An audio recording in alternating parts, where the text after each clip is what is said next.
Queridos irmãos e irmãs em Cristo, que alegria nós iniciarmos com toda a igreja o tríduo da Páscoa do Senhor. Com esta celebração, nós encerramos o tempo da Quaresma, que foi um tempo de penitência, um tempo de preparação exatamente para isso que nós começamos a celebrar, o tríduo da Páscoa. Nesta quinta-feira, como em todas as quintas-feiras santas, a igreja celebra duas missas. A primeira missa pela manhã, que é chamada a missa do Crisma. Quando alguém vai receber o sacramento da Crisma, nós falamos que é a missa da Crisma. Hoje, pela manhã, rezamos a missa do Crisma, porque a palavra crisma masculino significa o óleo. Hoje, pela manhã, nós rezamos em toda a igreja a missa do crisma. Não só do crisma, do óleo do crisma, mas a missa dos santos óleos. Então, essa missa é chamada pela manhã, missa crismal ou missa dos santos óleos. Em algumas dioceses se celebra esta missa na quarta-feira à noite, como a nossa diocese assim o celebrou. Não sei se alguém acompanhou nas redes sociais da diocese de Jundiaí. Outras dioceses celebram ainda no começo da semana, mas é na quinta-feira santa que é prescrito que se celebre esta missa. E nesta missa nós celebramos dois grandes acontecimentos, a missa do Crisma, ou missa crismal. Primeira coisa, a renovação das promessas sacerdotais. O bispo diocesano, com todos os padres da diocese, se reúnem na catedral da referida diocese, e nesta missa os padres renovam as promessas que eles fizeram no dia da sua ordenação sacerdotal. Também nesta ocasião, o bispo se recomenda à oração da igreja, também pelo seu sacerdócio e pelo seu ministério episcopal. Também um segundo momento importante desta missa é a bênção dos óleos dos enfermos e dos catecúmenos, e também a consagração do óleo do crisma. São três tipos de óleo. O óleo é o mesmo, da oliveira, mas nós temos distinção na bênção. Primeiro é abençoado o óleo dos enfermos, o óleo com o qual serão ungidos todos os enfermos até o próximo ano, onde será realizada uma nova bênção de um novo óleo. Também é abençoado o óleo dos catecúmenos. Catecúmenos são aqueles que se preparam para ser batizados, recebem este nome. E a igreja, na celebração do batismo, antes do rito do batismo, propriamente dito, a igreja unge o peito daquele que vai ser batizado, invocando a proteção, a fortaleza para esse que vai se tornar um guerreiro de Cristo por meio do sacramento do batismo. Esse é o óleo chamado dos catecúmenos, com o qual ungimos o peito daqueles que são batizados. E também não é abençoado, mas nós dizemos é consagrado, um terceiro óleo, que é o óleo do crisma, né, por meio do qual esta missa recebe este nome. O óleo do crisma, antes de ser consagrado, ele recebe um perfume, um bálsamo. Não sei se vocês já viram a missa do crisma. Alguém já viu, irmão? Poucas pessoas. Dever de casa, pesquisar na internet, né? O bispo, no meio da missa, confecciona o crisma, taca o bálsamo no meio do óleo da oliveira, mistura com aquele perfume do bálsamo. Este óleo, que a princípio era somente um óleo, se torna um óleo perfumado. É o óleo que vai se tornar o óleo crismal. E depois o bispo consagra este óleo, assopra este óleo, concedendo a esta matéria o dom do Espírito Santo, né? Com este óleo também a igreja dispensa os seus sacramentos. No batismo, depois de ser batizado, a criança recebe o óleo, não mais no peito como o primeiro óleo, mas na cabeça. Então, no batismo, a criança recebe o óleo na cabeça. Quando a criança é muito cabeludinha, o padre não tem como passar na cabeça, senão vira uma meleca, né? Aí ele passa um pouquinho mais para baixo, mas o correto é na cabeça, né? Se é uma criança mais carequinha, a gente lambuza a cabeça, né? Depois, esse mesmo óleo é utilizado em outro sacramento, o sacramento da crisma. Aí sim, o bispo unge aquele jovem na fronte, ou na testa, né? O brasileiro gosta de testa.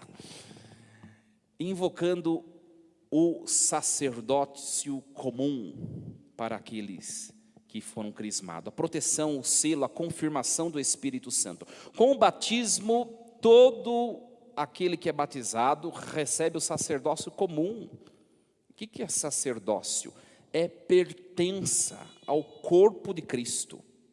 Todo mundo pertence ao corpo de Cristo por meio do sacramento do batismo. Todo mundo se torna sacerdote comum, né? Então a igreja unge a fronte para confirmar esse sacerdócio e invocar os dons do Espírito. É a crisma. E ainda um outro sacramento que utiliza-se desse terceiro óleo, que é o óleo do crisma, que é o sacramento da ordem. A unção dos enfermos, nela é utilizado o óleo dos enfermos, o padre já falou dele, né? Então, o sacramento da ordem, quando o bispo ordena, torna sacerdote um diácono que foi eleito, unge a mão daquele diácono, unge, né? E impondo as mãos sobre aquele rapaz, e fazendo a prece de ordenação, ele se torna sacerdote. Não mais sacerdote comum. Lembra que o sacerdócio comum dá pertença ao corpo de Cristo, aos membros. Agora, este sacramento da ordem torna aquele homem membro não mais, aliás, pertencente não mais aos membros, ao corpo de Cristo, mas ele se torna Cristo cabeça, né? Cristo ministro. Então, quando também um sacerdote, já ordenado sacerdote, um padre é ordenado bispo, este mesmo óleo é utilizado e ungida a cabeça daquele padre. Um padre é ordenado e recebe a unção nas mãos, e um bispo, quando é ordenado, recebe a unção na cabeça. Imagine se eu for bispo, gente, que meleca. Mas não você não. Então, nesta missa que nós celebramos aqui na diocese ontem, mas ela é celebrada na quinta pela manhã, nós exaltamos o sacerdócio ministerial, né, da igreja. E hoje, agora ao cair da tarde e à noite, a igreja celebra uma segunda missa, que é a missa da ceia do Senhor. É a que nós estamos celebrando hoje. E aqui nós celebramos 3 grandes aspectos ou características. A primeira delas, o mandamento do amor. Foi naquela última ceia com os apóstolos que Jesus entregou a eles o mandamento do amor, que nós cantamos na aclamação ao Evangelho. Eu vos dou um novo mandamento: amai-vos uns aos outros como eu vos amei. Esse é o primeiro aspecto desta missa da ceia. O Senhor entrega aos 12 o mandamento de amar. Um segundo aspecto desta missa que nós celebramos agora, neste momento, é a caridade, a execução do ato de amar. Jesus, nesta ceia derradeira, se reclina diante dos pés dos apóstolos e ali ensina o mandamento do serviço, que é consequente ao mandamento do amor. E celebramos mais um aspecto, que é o terceiro. Foi na última ceia que Jesus instituiu o sacramento da Eucaristia, E também o sacramento da ordem, que foi exaltado na missa de manhã, né? Foi na última ceia que Jesus, entre aspas, criou o sacramento da Eucaristia e o sacramento da ordem.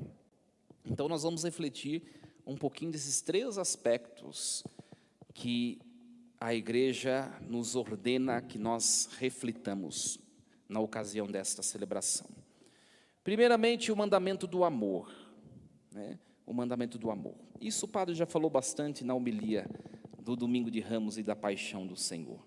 Se Cristo cabeça, que é a pessoa de Jesus Cristo, ele traçou passos de sofrimento, aqueles que são membros do seu corpo também devem fazer o mesmo. Se Jesus disse que para amar é necessário passar pelo sofrimento, quem somos nós para querer traçar um caminho diferente desse? Por isso que o padre dizia na homilia de domingo, né, a Igreja Católica e o cristianismo, desde a sua origem, é uma religião do crucificado, que é o símbolo não da derrota, como muitos ignorantes por aí falam, mas é o símbolo do amor que sofre, que padece, mas que não para por aí, que por meio do sofrimento e do padecimento, este amor conquista a vitória e a glória. Então, hoje nós começamos a olhar para o mistério da cruz do Senhor já com esta missa vespertina e enxergar neste sinal que para uns é um escândalo, mas para nós não. Enxergar nesse sinal o sinal do amor, o sinal do amor, que é este mandamento que Jesus entrega. Tem muitos que dizem não ser possível amar, muitos dizem, mas Jesus diz que é possível. Se Ele nos deu o mandamento do amor nesta ceia derradeira, é porque é possível amar do mesmo jeito que Ele amou. É possível amar. É fácil? Não é fácil. Não é fácil, mas é possível amar. Então, que nós possamos, meus irmãos, colher isso para a nossa vida pessoal, os que são casados, a vida conjugal, aqueles que convivem com diversas outras pessoas nos seus dias. Nós somos convidados a amar como Cristo. Isso exige muito de nós, porque a tentação que nós sofremos no mundo é de nos igualarmos ao jeito de amar do mundo. É uma tentação. Que jeito o mundo ama? Um amor de retribuição. Enquanto me devolve aquilo que eu estou oferecendo, eu amo. A hora que não me dá mais o que eu estou oferecendo, eu paro de amar. Isso é o amor do mundo. E Jesus não fez isso. Ele simplesmente entregou o seu sangue derramado na cruz para aqueles que não puderam devolver nada a Ele. Qual que é o amor do mundo? Um amor que espera reconhecimento, né? Enquanto alguém me reconhece, me valoriza, eu amo. Parou de me valorizar, eu não amo mais. Jesus não foi reconhecido por ninguém, como nos diz o capítulo 53 do livro de Isaías. Ninguém o reconhecia, porque o seu aspecto era transfigurado de tanto sofrimento, né? O amor do mundo coloca condições, tem que ser desse jeito, desse jeito, desse jeito, senão não amam. O amor que Jesus ensina não coloca condições, somente ama porque ama e ponto. Não espera nada do outro, não coloca condições e nem espera reconhecimento. Esse é o mandamento do amor. É desafiador. Se nós não nos mantivermos unidos a Cristo por meio dos sacramentos e por meio da vida de oração, nós não conseguiremos amar desse jeito. A gente escorrega, E às vezes nós que estamos na igreja nos tornamos piores do que quem não vem à igreja, no ato de amar. Por isso, vigiai e orai, como diz Jesus aos apóstolos, lá no Monte das Oliveiras. Se não tem vigilância e oração, não consegue amar. Porque nós percebemos às vezes em nossas relações, conflitos, guerra, dissensões, porque não há amor. O principal sintoma do desamor, da distância desse amor sublime, é o conflito, é a dissensão, é a divisão. E às vezes nós percebemos isso nas nossas relações, na igreja, em casa, onde trabalhamos, onde estudamos. Amai-vos uns aos outros, como eu vos amei. É possível amar, por isso que ele ordena que esse amor seja o amor elevado, ao menos aos cristãos. O mundo não consegue amar desse jeito, mas nós podemos, se nos unirmos ao amor por excelência que é Jesus, que se derrama toda a missa no altar, e às vezes nós não nos encharcamos desse amor. Depois, meus irmãos, nós também, o padre mencionou, além do mandamento do amor, a segunda característica é o servir, o inclinar-se, o inclinar-se de Cristo, a diaconia de Cristo, significa nós descermos de nós mesmos. De que jeito eu vou perceber isso na minha vida, no dia a dia? Quando eu faço algo que não me cabe, e eu faço porque eu amo, Quando eu faço algo para alguém, mesmo que aquela pessoa não merece, mas eu faço porque eu amo a Deus por primeiro, é o servir, é o sair do seu mérito, é o sair da sua excelência para servir o outro. O lavar os pés representa deixar de lado, às vezes, as nossas verdades para acolher o outro. Em meio aos nossos relacionamentos no dia a dia, sobretudo quem é casado, às vezes nós temos de voltar a esta cena de Jesus se reclinando, descer das nossas verdades e encontrar-se com o outro, porque senão não dá certo. O amor exige um inclinar-se, e é esse o sinal do lava-pés. Primeiro, o ir em direção ao outro. Não espere que o outro venha até você.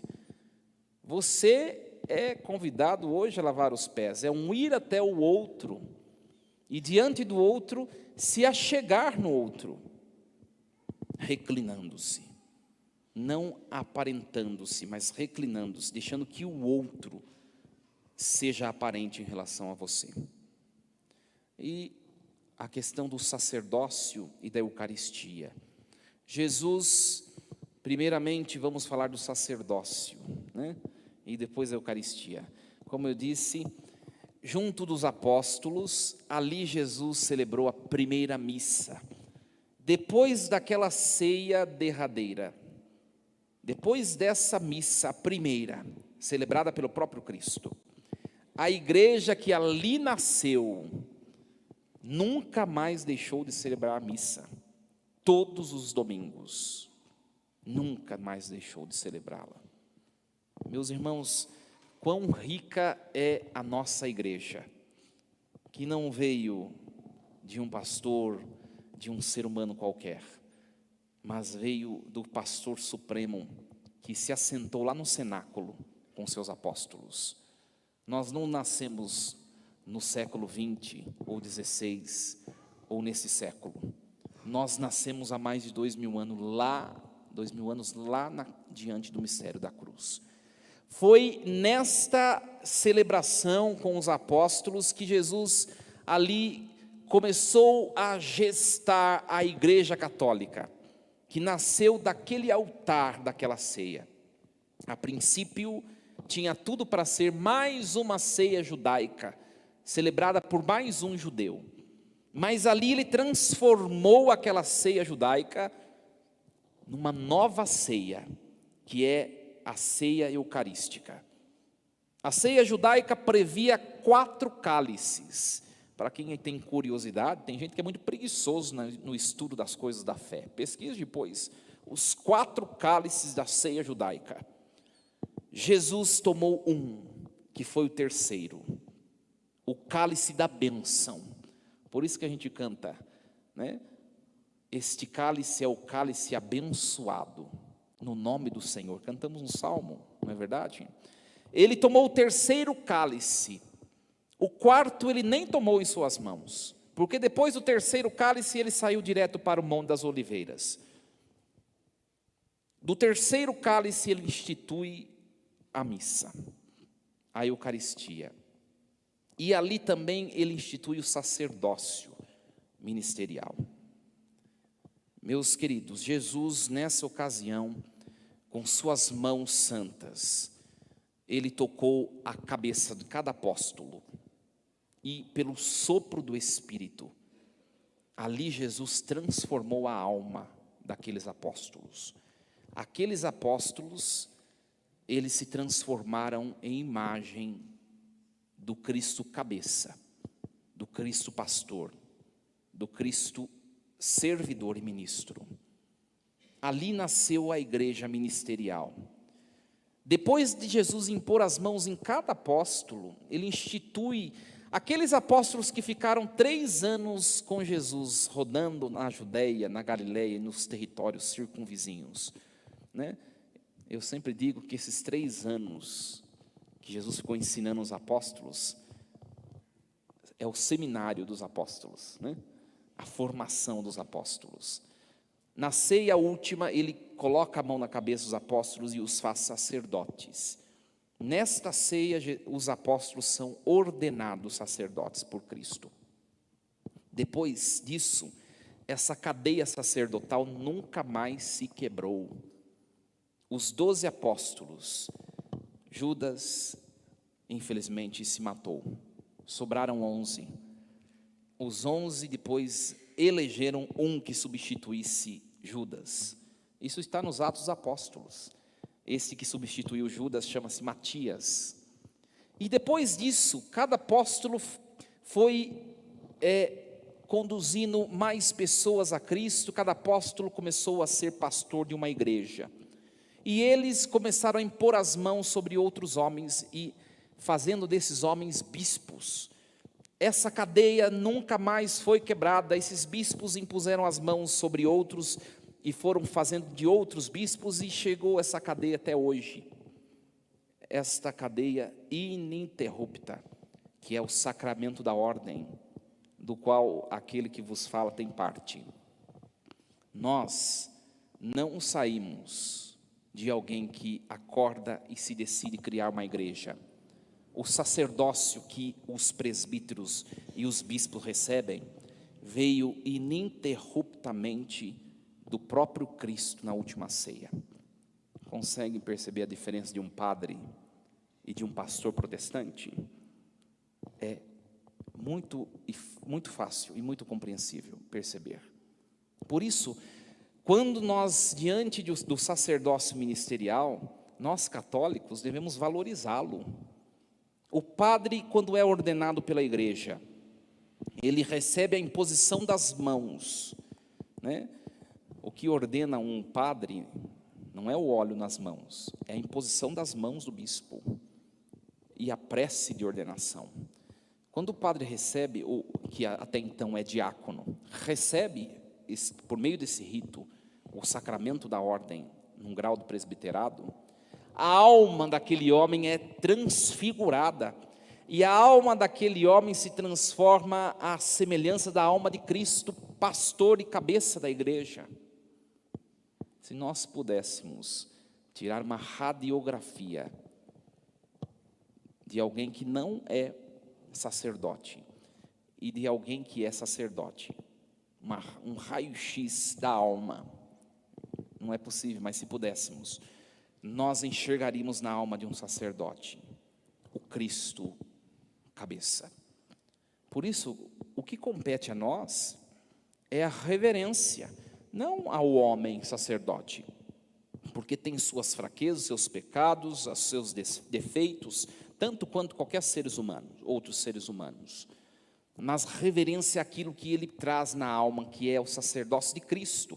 Não existem vários sacerdócios, é o mesmo sacerdócio, o sacerdócio de Cristo.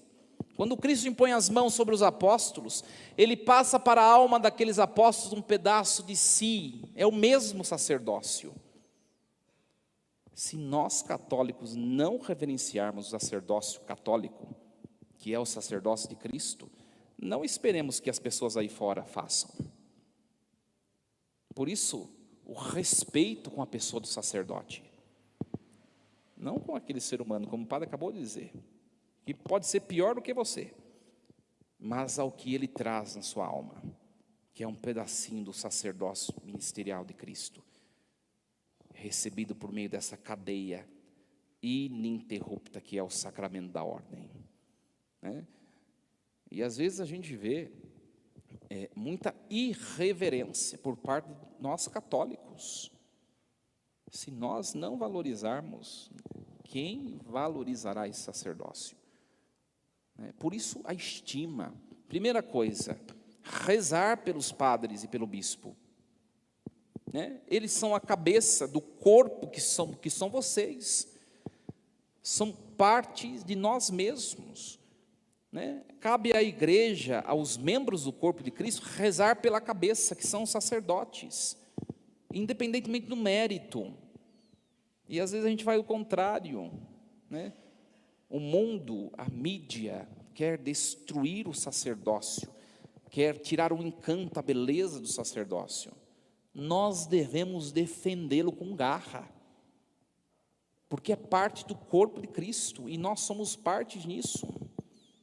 Rezar pelo padre, ao invés de criticá-lo, rezar, reverenciar a figura sacerdotal. Não estou dizendo isso por causa de mim, mas qualquer sacerdote, quando se encontrar com um sacerdote, pedir a bênção. Tem gente que chama o padre pelo nome.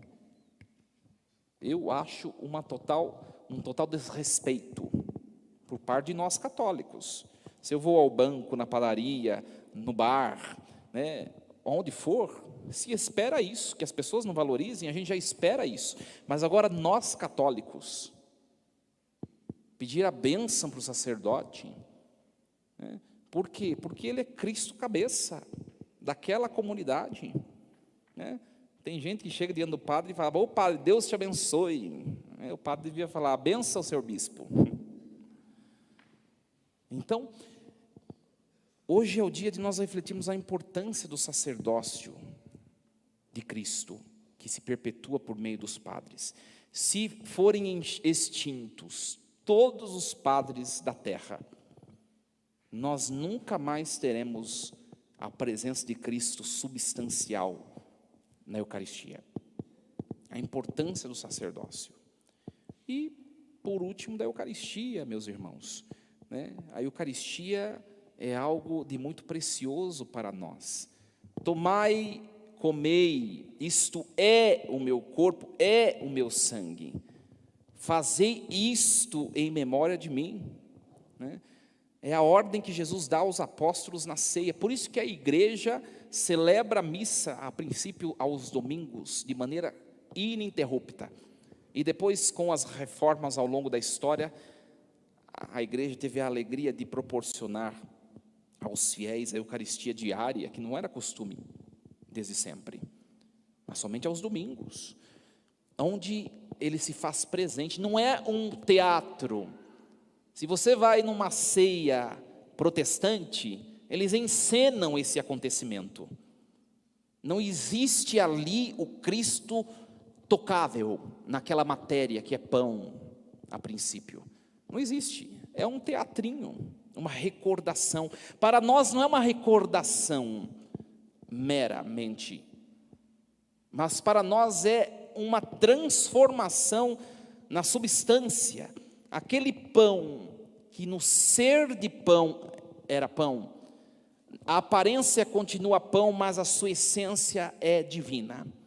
Como isso, padre? É um milagre que acontece em tantos altares ao longo da história. A Eucaristia é o próprio Cristo, né? A hóstia consagrada carrega em si o ser divino e humano de Jesus Cristo. É Jesus Cristo, corpo, sangue, alma e divindade. Como eu comungo aquele pão aparente, eu comungo o corpo e o sangue de Jesus Cristo, a sua alma e a sua divindade. Nós temos de ter consciência, por isso se aproximar com reverência, por isso sempre se fala à igreja com as mãos postas, com piedade, com carinho, né, com a alma exaltando aquilo que se realiza, fazendo em seu peito o trono para que o Rei se assente em nossas mãos e, sobretudo, se assente em nosso peito, em nosso coração. Tem gente que vem assim, né, com a pinça. Isso é falta de reverência. O trono, deixe o Rei se assentar na palma das suas mãos e no seu coração, não tem pressa, e depois você o comunga. Então, meus irmãos, hoje é o dia de nós exaltarmos aquilo que nós celebramos, aquilo que nos une, a Eucaristia, que é esse sacramento sublime e o principal de todos os outros. Por quê? Porque ele é o próprio Deus. Ele é o próprio Deus. E a Eucaristia, ela se torna a missa como um todo, a presença do Cristo que fala na palavra, que age por meio do sacerdote, que age por meio da Assembleia reunida. E por meio dessa comunhão de vida, de amor, ela se perpetua ao longo da história. Isso é belíssimo. Jesus, a partir da Páscoa judaica, institui a nova Páscoa, que é o que nós estamos celebrando hoje. Nós ouvimos hoje, na primeira leitura, o texto de Êxodo, capítulo 12, que fala da primeira Páscoa, a Páscoa judaica. Primeiramente, lá no comecinho, o que era a Páscoa? Páscoa era a transição do inverno para a primavera, o clima, né? O clima de inverno para o clima de primavera. Era essa mudança, esse transportar-se. E no acontecimento histórico do povo de Israel, que acontece no início da primavera, no hemisfério que não é o nosso, no norte, acontece o fato histórico da libertação do povo do Egito. O povo estava escravo nas mãos dos egípcios, com altas taxas de trabalho, escravo, um sofrimento. E Deus promete libertar. Moisés sai à frente desse povo para libertá-lo. Por isso, no trecho do Êxodo, capítulo 12, vai mostrar que Deus vai passar e vai libertar o povo dos egípcios. A palavra diz: todas as famílias devem pegar um cordeiro e se assentar juntos. Se a família for pequena, convide alguns vizinhos, mas todos reunidos partilhem de um cordeiro que não deve ter defeito, deve ser perfeito, né? Não pode sobrar nada. E com o sangue desse cordeiro, essas famílias consagradas ao Senhor, ao povo do Senhor, devem ungir as portas, porque eu, o Senhor, passarei e vou exterminar todo primogênito do povo egípcio. Aqueles em que as portas não estiverem ungidas, o anjo exterminador vai passar e vai destruir. Por isso o povo apressa-se, não tem tempo, o Senhor vai passar a qualquer momento. O povo começa a se apressar e preparar a ceia, preparar o sacrifício desse cordeiro. Por isso que Páscoa é passagem, por isso que pães ázimos, sem fermento, que é o pão da pressa. O Senhor vai passar, tem pressa, rápido, correndo. Então eles sacrificam o cordeiro e passam sangue nas portas, e o anjo exterminador passa, e aqueles que não têm as portas ungidas são destruídos, e o povo pode assim ser liberto da escravidão do Egito, né? Isso é uma prefiguração do que vai ser a Páscoa cristã, né? Não mais, como diz a nossa irmã na munição ambiental, não mais um animal aparentemente sem defeito, mas agora um ser humano sem defeito, que vai ser instrumento de expiação. O seu sangue deve ser passado nas portas dos nossos corações, por meio do sacramento. E quando vier o dia da ira, que é o dia do juízo, nós traremos em nós a marca do sangue do Cordeiro. Que Deus nos ajude a compreender esse mistério. Hoje, entendermos o mandamento do amor, entendermos o que é o sacramento da ordem e o sacramento da Eucaristia, e amarmos aquilo que nós celebramos aqui. Que Deus nos ajude e que entremos na Páscoa, nesse tríduo pascal, com todo o nosso coração, com toda a nossa alma, nos unindo ao sacrifício de Cristo. Assim seja. Amém.